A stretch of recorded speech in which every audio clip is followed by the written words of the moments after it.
social media can be a divisive subject in life, but also in business too. Lots of questions around, does it really add value? Is it worth it?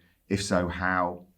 And what we want to do today is address this subject. I'm glad, as always, to have an expert on the subject from our Knowledge Partners in Director Circle, joined here today by Scott Billing of Art Media Group. Scott's got a career in editorial, started in TV, been on TV programs that you'd probably recognise like Gogglebox, Four in a Bed, Come Dine With Me, but more recently is head of sales and marketing here at Art Media Group. I'm delighted to be here today in their brand new studio at Sutton Coldfield, so we thought we'd take advantage of their space.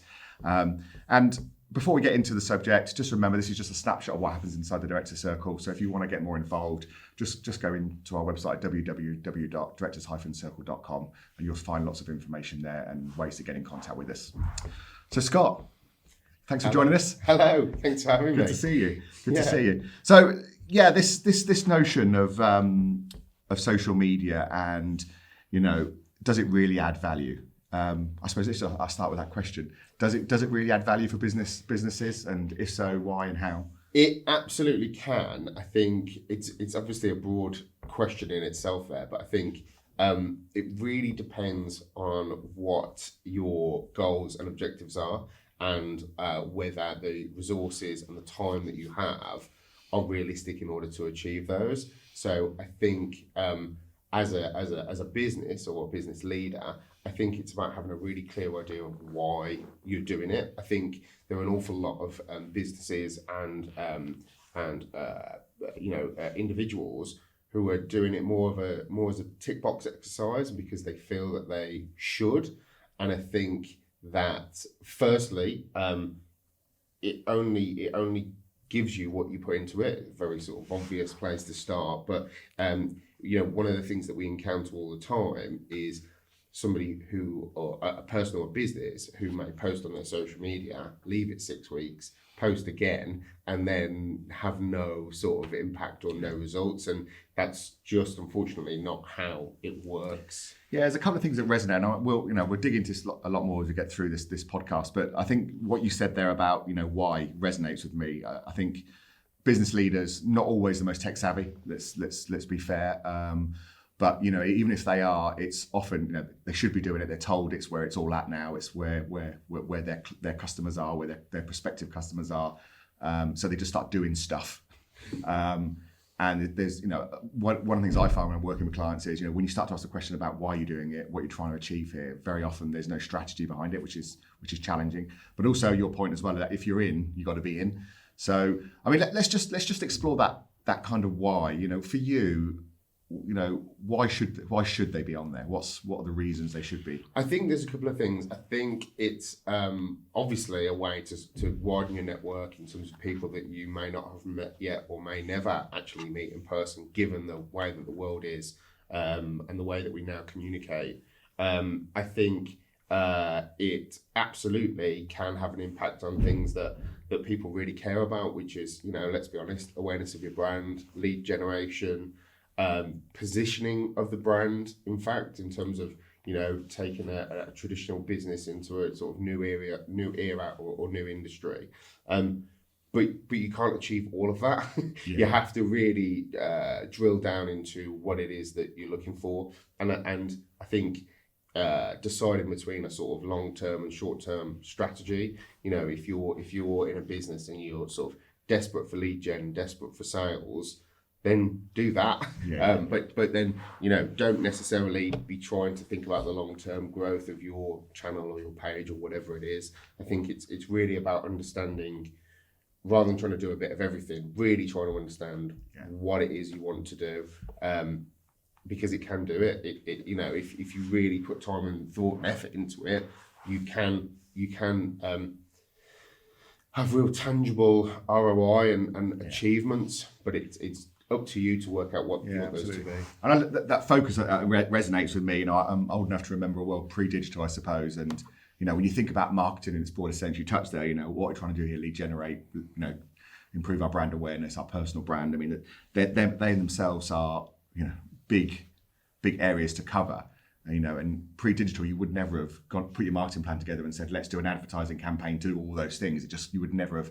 It just would have missed the mark, wouldn't it? Yeah. Really? So you're right. I think getting that focus in on what are we actually trying to achieve here, and I like that thought about what's what's our priority here, if we're trying to grow. I think I wanted to explore that lead gen piece, because I think that's, for a lot of people that I talk to, what they, even if they haven't really thought it through, under questioning, they would say, yeah, we want to generate more leads. We want to reach those people that we don't know, which you mentioned previously. Do you think lead gen is possible for any business on social media? I think lead gen is possible for more businesses than most people would expect. I think, 90% of businesses, I think, can do lead gen on social media. I think, again, it's all about how you do it. So, for instance, lots of people ask about whether B2B lead gen works on social media, and it absolutely does, but you've got to be, and it's very much, I suppose, a reflection of what you do in real life. So, if you could sit down with your ideal client and explain, you've got a short amount of time to explain something to them, and then you want them to do X, you want, whatever it is, you can replicate that on social media, because, and really, again, it's about understanding what you want that person to do. So do we want them to go to the website and sign up for the newsletter, or do we want them to arrange a call, or do we want them just to feel something, or whatever it might be? But yeah, getting back to sort of off on a tangent there, going back to sort of proper lead generation, it might be that organic social doesn't do that for you. So it might be that you need to, put some money into ads. But again, it all starts with, what's my objective? Where is my ideal customer? Are they on LinkedIn? Are they on Instagram? Where are they? Yeah. And then how am I going to make them do what I want them to do? What is that call to action? What value am I offering, so that they will then click through to the website or whatever it might be? And I think you land on something else I see is really, really important. Again, I see people do lots of posting, and in business, to be honest, most of it is LinkedIn. I know it's not the same for everybody, but and if you're in B2B, it probably always LinkedIn, but lots of posting, and then hoping that if they put great posts out there, people will reach out and go, oh, can I do business with you? And of course, that isn't what happens. So I think the bit I picked up from what you were saying there is just this puzzle and this journey. I love this journey, and it's, I see it as, for us, it's our website is a hub, and actually our social is, can we draw people to our website? But for other people, it might be, can we draw them to download a document or to engage in a webinar? But actually understanding that, I know people use the term funnel a lot as well. So those that are listening, but what is your funnel? What is your journey? What are you trying to get people to do? And how all the pieces of that puzzle fit together, which may be way beyond just the social media part. I mean, social media may just be the outreach tentacle for some people. Absolutely. And it also enhances what you're doing in your day-to-day life as well. For us, in terms of, if you think about brand awareness, lots of the people that we talk to talk about referrals, and a lot of the way that they get their business is through referrals. I was saying to you earlier, I think the best case scenario really in that sphere is, I refer something to you, and you say, oh, well, I've already seen that person on LinkedIn, and actually their content's great, and I already agree, and now you're telling me to contact them, and that's really interesting. And it's almost that pre-vetting or pre-understanding people that we will then inevitably meet in real life. So I think it does enhance what you're doing outside of social media and outside of the digital world.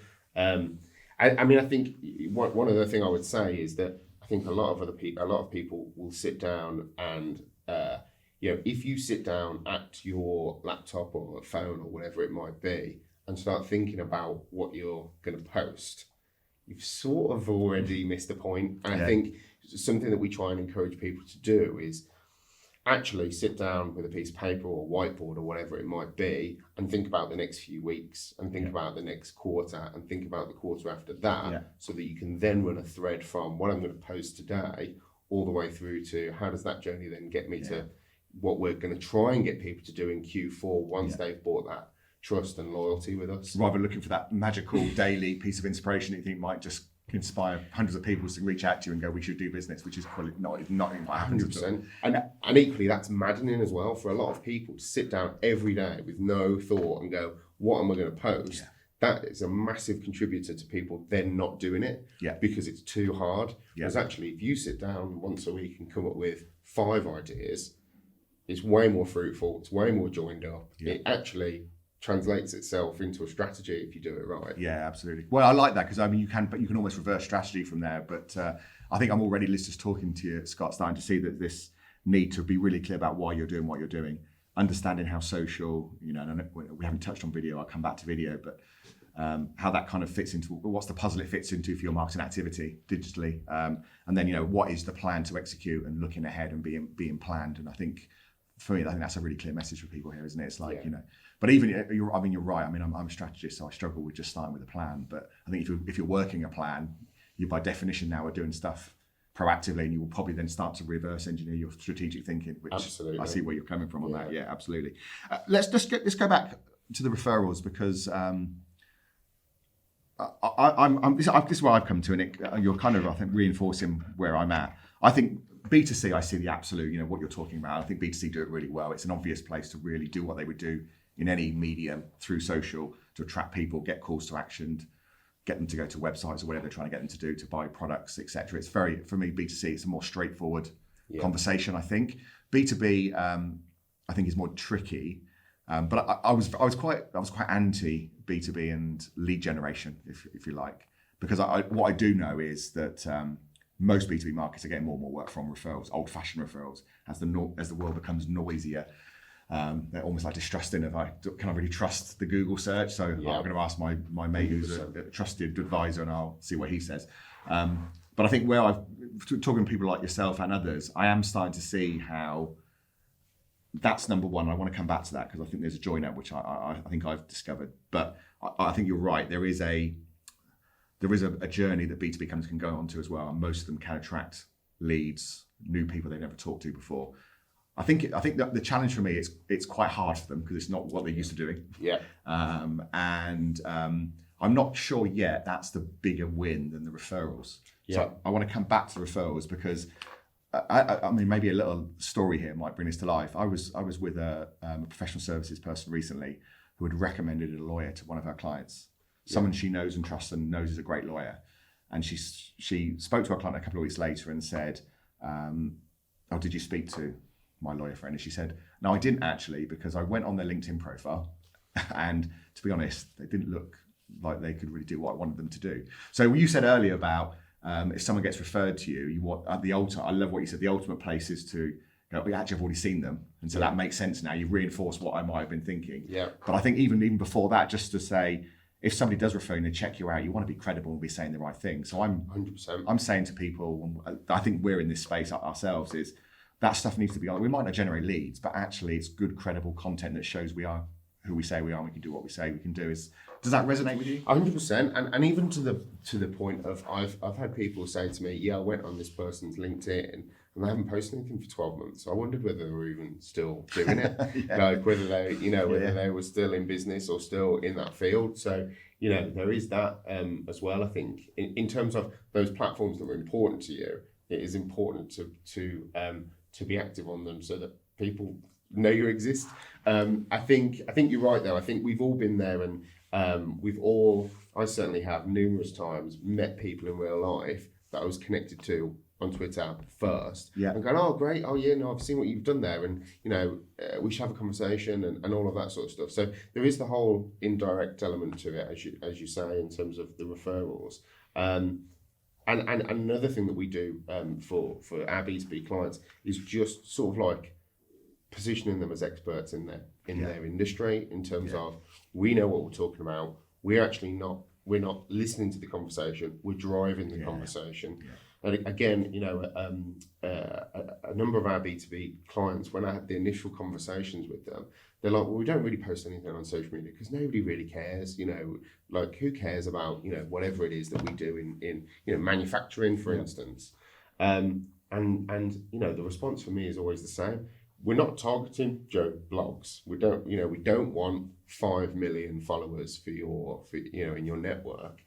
But we want the people who are interested in what you do, are in that industry already, and we want to influence the way that they perceive you as a business. Yeah. And again, another thing we get all the time is our competitors are doing this over here, and actually we'd love our socials to be either better than that or a bit closer to that, or we want to be able to challenge whatever they're doing over there because at the moment, everybody in our senior leadership team is looking at what they're doing and how fantastic it is. So yeah, it's again, it's that comes back to that conversation of why you're doing it, I suppose. It does come full circle, and I think in my coaching psychologist hat on, I think it's a real mindset challenge here. There is, like you said, everyone's listening. I read somewhere recently that the most engaged people on LinkedIn are CEOs, which knocked my socks off, I have to say. But it's been confirmed from a few sources now. Yet clearly they're not actually participating too much. They're in there. They're sort of lurking. They're lurking and watching, and lots of people that listen to this will be CEOs.